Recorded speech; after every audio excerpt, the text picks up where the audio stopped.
हरिओम. माझं नाव नूतनसिंह राणे, सावंतवाडी उपासना केंद्र. मी 2000 बापूंकडे येतो. बापूंकडे आल्यापासून अनुभव हा प्रत्येक क्षणोक्षणी पदे येतच आहे. त्यातून माझे अनुभव आता ते 2 वर्षापूर्वीचं मी 2 वर्षापासून चालू आहे माझा एक प्रॉब्लेम, ते तुम्हाला मी आज शेअर करतो. बापू काही करू शकतात हे एक उत्तम उदाहरण म्हणून मी ते उदाहरण तुम्हाला सांगतो. बापू काय करतात, 2 वर्षापासून माझी कंडिशन जरा फायनान्स कंडिशन जरा क्रिटिकल झाली होती आणि इतकी क्रिटिकल झाली होती की मला ॲक्च्युली खूप प्रॉब्लेम झाला होता.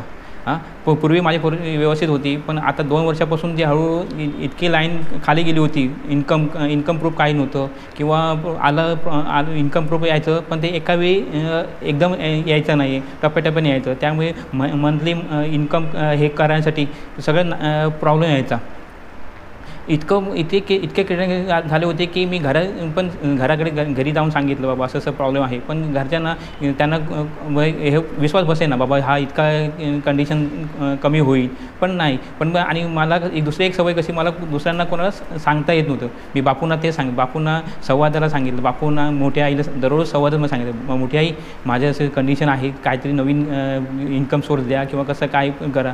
असं करता आणि ह्याच्यात आपलं बापू परिवार किती मोठा आहे आणि तो कसं मदत करतो, तर ह्या अनुभवातून मला शिकायला आलं. कारण ह्याच्यातूनच कसं कळतं की बापूंना बापू भक्त आहे, त्यांना मी एक्सप्लेन केलं, बाबा सांगितलं असे कंडिशन आहेत. मग बापू परिवारात एक जण श्रद्धावान आहेत, त्याने मला खूप मदत केली की जेणेकरून त्यांच्या कृपेने मी आज बापूंच्या कृपेने व त्यांच्या कृपेने मी आज यावेळी स्टेबल आहे, चालू आहे. आणि याच्यात दुसरं कंडिशनमध्ये बापू काही करू शकतात. तर ह्या कंडिशनमध्ये मला आपला एक ब्लॉग पाहिजे होता, असे हे पाहिजे, सावंतवाडीत ब्लॉग पाहिजे असे एक माझी इच्छा होती. पण कंडिशन क्रिटिकल असल्यामुळे मी काय तो विचार केला नव्हता कधी की आपण नंतर पुढे बघूया. मी मिसेसला पण सांगे आपण एक 2-4 वर्षांना आपण ट्राय करूया, काय प्रॉब्लेम आहे. पण आता कंडिशनमध्ये नाही.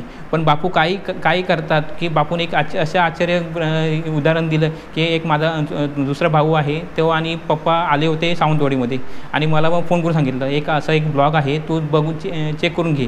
मी फक्त पप्पा आले होते म्हणून बघायला गेलो होतो, कारण ॲक्च्युली कंडिशन काय होती मला माहिती होती. कारण आपल्याला माझ्याकडे 100 रुपये किंवा ₹1 पण नव्हता की ब्लॉग आपण परचेस करू शकतो.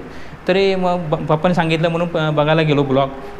पप्पाने सांगितलं मला पसंत आहे, तू ब्लॉगचं पुढेचं हे कर. कारण पण पप्पांना मी सांगू शकत नव्हतं की माझे ते कंडिशन नाही आहे ब्लॉग घ्यायची.